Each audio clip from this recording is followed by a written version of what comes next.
नमस्कार विद्यार्थी मित्रांनो आणि शिक्षक मित्रांनो, मी करे सर स्वागत करतो माझ्या या यूट्यूब चॅनलमध्ये. तर बघा मित्रांनो, आजच्या व्हिडिओ लेक्चरमध्ये बघणार आहोत आपण मराठी व्याकरणाचे PIQ क्वेश्चन. तर बघा, पहिला प्रश्न आहे आपला, मराठीतील आद्य ग्रंथ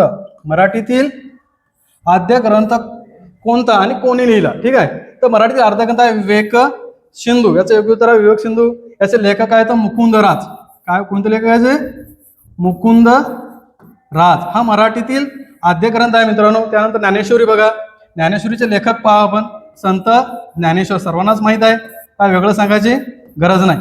ठीक आहे, संत ज्ञानेश्वराची ज्ञानेश्वरी या भावार्थदीपिका सुद्धा म्हणतो त्याला आपण. त्यानंतर लीळा चरित्र बघा, लीळा चरित्र माहीम भट्टाचं, माहीम भट. ठीक आहे, याचं योग्य उत्तर आहे विवेक सिंधू हा मराठीतील आद्य ग्रंथ आहे. चला, प्रश्न कळाला असेल तर पुढचा प्रश्न पहा. बघा, खालील गटातून अल्पप्राण व्यंजनाचा गट ओळखा. तर बघा, याचं योग्य उत्तर आहे मित्रांनो पर्याय क्रमांक 2 क ज न प. आता बाकीचे आहेत महाप्राण आहेत. बाकीचे काय आहेत? महाप्राण आहेत. बघा, ज्या अक्षराला आपण इंग्रजीमध्ये लिहिताना याचा वापर करतो त्यांना म्हणतात महाप्राण. बघा, थ उदाहरण बघा, थ शब्द कसा लिहितो आपण इंग्लिशमध्ये? T+H. त्याच्यानंतर काय लिहितो? हे बघा, भला काय लिहितो आपण? B परत H. तर बघा, याचं योग्य उत्तर पर्याय क्रमांक 2 क ज न आणि प हे अल्पप्राण व्यंजन आहे. ठीक आहे, पुढचा प्रश्न पहा. बघा, पुढीलपैकी ओष्ठ वर्ण कोणता? ओष्ठ. ठीक आहे, ओष्ठ वर्ण म्हणजे काय? आपण ज्यावेळेस त्याचा उच्चार करतो, आपले दोन्ही ओठ एकमेकाला जेव्हा लागतात त्याला म्हणतो आपण ओष्ठ वर्ण. बघा, कोणता आहे? भ. म्हणून याचं योग्य उत्तर आहे भ. याच्यासोबत कोणते कोणते आहेत? प, फ, भ, म हे आपले ओष्ठ वर्ण आहे. ठीक आहे, चला तर मग दुसरा प्रश्न पहा. दिलेल्या पर्यायातील स्वर संधी असणारा पर्याय निवडा. ठीक आहे, ऑप्शन बघा, वाक्पती, सदाचार, सन्मती आणि गुरुपदेश. तर वाक्पती हे व्यंजन संधीचं उदाहरण आहे. त्यानंतर सदाचार व्यंजन संधीचं आहे. सन्मती सुद्धा व्यंजन संधीचं उदाहरण आहे. आणि गुरुपदेश हे स्वर संधीचं उदाहरण. बघा, याचे विग्रह कसा होतो? गुरु अधिक उपदेश बरोबर गुरुपदेश. आणि याचा योग्य पर्याय क्रमांक 4 याचं योग्य उत्तर मित्रांनो. चला, पुढचा प्रश्न पहा. लक्ष्मीनारायण या शब्दात एकूण किती व्यंजन विचारली आहेत? फक्त व्यंजन विचारलेली मित्रांनो. बघा, आता जास्त कन्फ्युज व्हायचं काम नाही, फक्त व्यंजन लिहा. आता ल 1, श. आता श शब्द कसा होतो? हे झाला 1. त्यानंतर श शब्द कसा तयार होतो? क प्लस श आहे की नाही? हे झाले 2. आपल्याला पूर्ण वर्ण नाही विचारले, म्हणजे स्वर आणि व्यंजन नाही विचारले, फक्त व्यंजन विचारले. क, श, त्याच्यानंतर म. काय विचारलं? म. त्यानंतर न, नंतर र, नंतर य आणि न. बघा, आता 1 2 3 4 5 6 7 8 म्हणून पर्याय क्रमांक 3 याचं योग्य उत्तर आहे. या लक्ष्मीनारायण या शब्दात एकूण किती व्यंजन आहे? तर 8 व्यंजन आहे. ठीक आहे, प्रश्न कळला. पुढचा प्रश्न पहा. बघा, अपादान हा कोणत्या विभक्तीचा अर्थ आहे? विभक्तीचा अर्थ विचारला. बघा, प्रथमा, द्वितीया, तृतीया, चतुर्थी आणि पंचमी. कर्ता बघा, कर्ता, कर्म, करण आणि संप्रदान आणि पंचमीचा अपादान. बघा, हा झाला प्रथमा, द्वितीया, तृतीया, चतुर्थी आणि पंचमी. पंचमीचा अपादानचा प्रत्यय या ठिकाणी पंचमी. पर्याय क्रमांक 2. प्रश्न कळाला असेल तर पुढचा प्रश्न पहा. बघा, सर्वनामाला स्वतःची वेगळी लिंग वचन अशी ओळख असते का? बघा बरं, आपण सर्वनाम कधी यूज करतो? ज्यावेळेस आपला पूर्व उल्लेख झालेला असतो नामाचा, त्यावेळेस आपण सर्वनामाचा उल्लेख करतो. तर जे नामाची विभक्ती असते, लिंग असते, तेच सर्वनामाचं असते. म्हणून पर्याय क्रमांक पहिलं चुकीचं होईल मित्रांनो. त्याच्यानंतर बघा, सर्वनामाचे लिंग अथवा वचनातील रूप हे ज्या ज्या नामाच्या जागी येते त्यावरून निश्चित ठरते. तर पर्याय क्रमांक 2 याचं योग्य उत्तर आहे. आता ऑप्शन बघा आपल्याकडे, दोन्ही वाक्य चूक आहेत का? चूक नाही, फक्त एक चूक आहे, ब बरोबर आहे. दुसरं बघा, फक्त पहिले वाक्य बरोबर, पहिले वाक्य बरोबर आहे का? नाही आहे, चूक आहे. ठीक आहे, आणि दोन्ही पर्याय कॅन्सल होतील. बघा, फक्त दुसरे वाक्य बरोबर आहे, दुसरं वाक्य बरोबर आहे, म्हणून पर्याय क्रमांक 3 याचे उत्तर मित्रांनो. चला पुढचा प्रश्न पहा. बघा, चांगला मुलगा परीक्षेत पास होतो आणि तो मुलगा, दुसरा ऑप्शन आपल्याला, तो मुलगा चांगला आहे, अधोरेखित शब्दाचे विशेषण ओळखाव असा प्रश्न विचारला मित्रांनो. बघा पर्याय काय, पहिल्या वाक्यात अधिविशेषण आहे. तर अधिविशेषण म्हणजे काय असते, एखाद्या नामाच्या आधी विशेषण आलं त्याला अधिविशेषण म्हणतात आणि नामाच्या नंतर जर विशेषण आलं त्याला विधिविशेषण म्हणतात. बघा आता पहिलं नाम नंतर आहे, त्याच्या आधी विशेषण आलेलं चांगला, या मुलाबद्दल हे विशेषण दिलेलं चांगला मुलगा, म्हणून पहिलं ऑप्शन बघा, पहिल्या वाक्यातील अधिविशेषण आहे, बरोबर अधिविशेषण आहे ते, म्हणून हे बरोबर आहे. नंतर दुसऱ्या वाक्यात विधिविशेषण आहे, विधिविशेषण आहे कारण नामा नंतर आलेलं आहे, म्हणून हे सुद्धा बरोबर आहे. पहिल्या वाक्यात विधिविशेषण आहे, नाही अधिविशेषण आहे, हे चुकीचं होईल. दुसऱ्या वाक्यात अधिविशेषण आहे, नाही आहे, म्हणून पर्याय क्रमांक फक्त 1 याचं उत्तर आहे अ. तर बघा अड बरोबर आहे का नाही, अड बरोबर आहे का नाही, बरोबर आहे. नंतर अ बरोबर आहे, बरोबर, म्हणून पर्याय क्रमांक 2 याचं योग्य उत्तर आहे मित्रांनो. प्रश्न कळाला असेल, पुढचा प्रश्न पहा. बघा, वर या नामाची शब्द जाती बदलायची आहेत आपल्याला. बघा शब्दोगी अवयव परिवर्तन असे होईल. आता शब्दोगी अवयवाचं परिवर्तन करायचं. बघा अचूक उदाहरण म्हणजे बरोबर, अचूक म्हणजे बरोबर. आता बरोबर कोणतं होईल पाहायचं आपल्याला, ओळखायचं. बघा दशरथाने कैकेयीला 2 वर दिले, हे नाम झालं, या ठिकाणी हे झालं नाम, बदललेलं आहे. त्याच्यानंतर पक्षी झाडावर बसला, हे काय झालं, शब्दोगी अवयव आहे की नाही, आपल्या शब्दोगी बदलायचा आहे, म्हणून पर्याय होईल का, नाही होणार. त्याच्यानंतर बघा, तू त्या राजपुत्राला वर काय झालं, इथं क्रियापद झालं, या वरचा अर्थ होतो इथं क्रियापद. आणि चौथा पर्याय बघा, वर पिता, है की नाही, वर पिता विशेषण झालं, हे काय झालं, विशेषण. वर पिता मुलाच्या लग्नात तोऱ्यात वावरत होता. आता बघा बरं, शब्दोगी अवयव बदलायचा आपल्याला. बाकी पहिल्यामध्ये नाम केलेला आहे, या वरचा अर्थ, त्यानंतर तिसऱ्यामध्ये क्रियापद आलेलं आहे आणि चौथ्यामध्ये विशेषण. तर इथं काय दिलेलं तिसऱ्यामध्ये ऑप्शन मध्ये, म्हणून पर्याय क्रमांकाचं 3 योग्य उत्तर आहे मित्रांनो. सॉरी 3 नाही 2. एक मिनिट बघा, इथं शब्दोगी अवयव दिलेला आहे जशाला तसं, म्हणून पर्याय क्रमांक 2 याचं योग्य उत्तर आहे मित्रांनो. प्रश्न कळाला असेल तर पुढचा प्रश्न पहा. बघा पुढे दिलेल्या जोड्या जुळवायच्यात आपल्याला. काय दिलेल्या आता, जोड्या दिल्या आता, ते जोड्या जुळवायच्या. बघा शोकदर्शक केवळ परयोगी अवयवाचे उदाहरण आहेत मित्रांनो हे.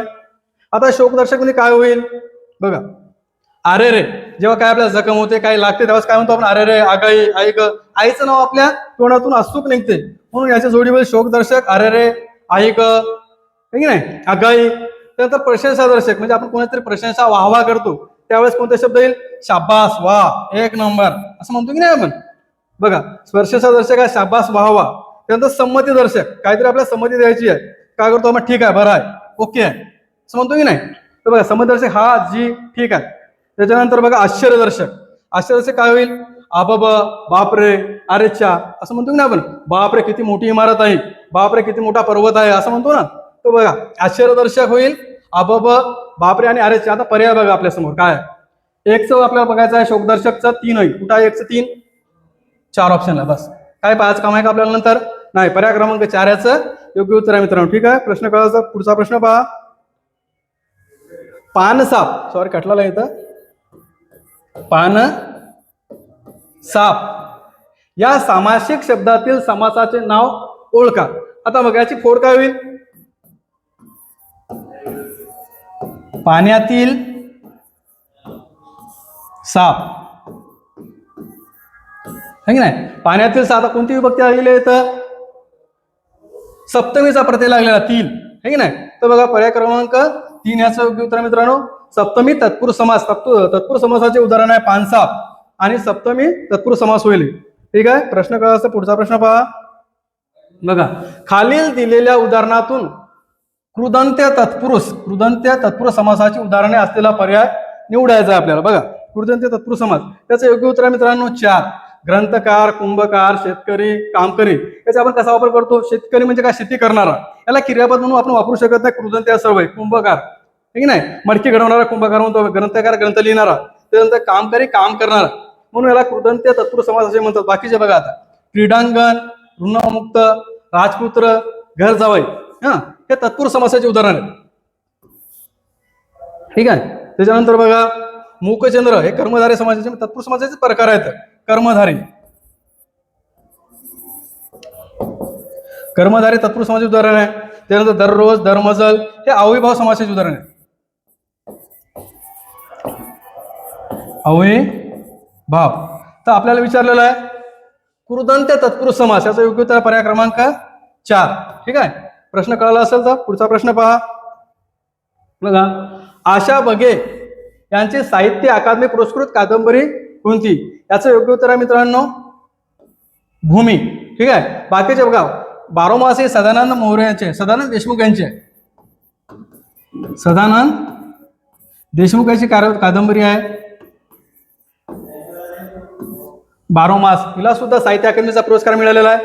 झाडाधरती कुणाचे? विश्वास पाटील. विश्वास पाटील. त्यानंतर बघा विशाखा. विशाखा ही युवा शिरवाडकर यांची, विवा शिरवाडकर. ठीक आहे. तर बघा अशा बगे यांचे साहित्य अकादमी पुरस्कृत कादंबरी आहे भूमी मित्रांनो. ठीक आहे. प्रश्न कळला असेल पुढचा प्रश्न पहा. बघा बोलाचीच कडी, बोलाचीच कडी या अलंकारिक शब्दासाठी दिलेल्या पर्यायातून योग्य शब्द निवडा. आता बोलाचीच कडी म्हणजे काय होते? ज्या लोकांच्या करणं काहीच होत नाही, फक्त बोलतात, मोठ्या मोठ्या गोष्टी करतात, आहे की नाही, पण करणं काहीच होत नाही. बोलाची कडी, बोलाचा बाद घ्या मंडळी, असे लोक असतात. करणं काहीच नसते सगळं. बघा आता ऑप्शन बघा, दुर्मिळ वस्तू, दुसऱ्याच्या तंत्राने चालणारा, केवळ शाब्दिक वचने आणि कळ लावणारा. तर याचं योग्य उत्तर आहे मित्रांनो केवळ शाब्दिक वचने देणारा, फक्त बोलून सांगणारा, करणार काहीच नाही. आता दुर्मिळ वस्तू माहिती आपल्याला रेट, जसं उंबराचे फूल म्हणतो आपण. दुर्मिळ वस्तू म्हणजे काय? उंबराचे फूल, कधी नाही दिसणारे, ठीक नाही. दुर्मिळ वस्तू कसा म्हणतो आपण? उंबराचे फूल. त्याच्यानंतर दुसऱ्याच्या तंत्राने चालणारा, कळसूत्री बाहुले म्हणतो याला आपण. काय म्हणतो? कळसूत्री.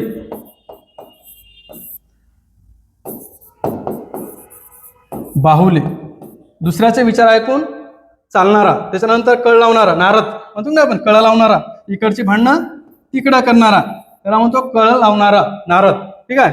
प्रश्न कळाला. पुढचा प्रश्न पहा.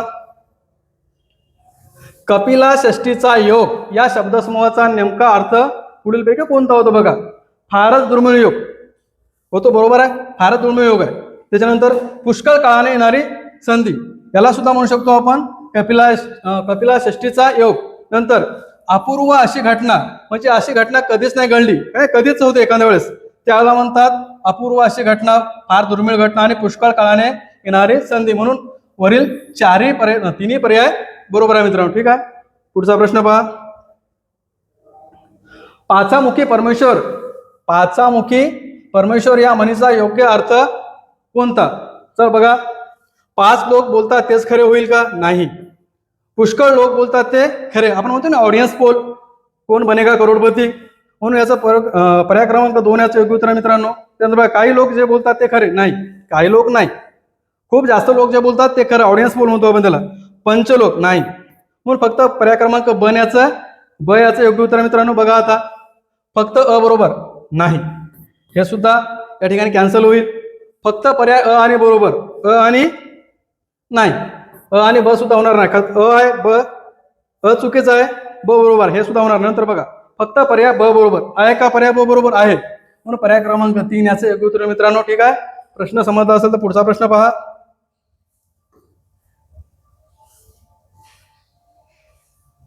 ठीक आहे. आजच्या व्हिडिओ लेक्चरमध्ये मित्रांनो एवढंच.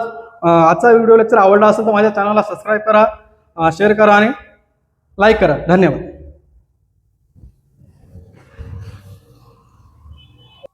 कटली का?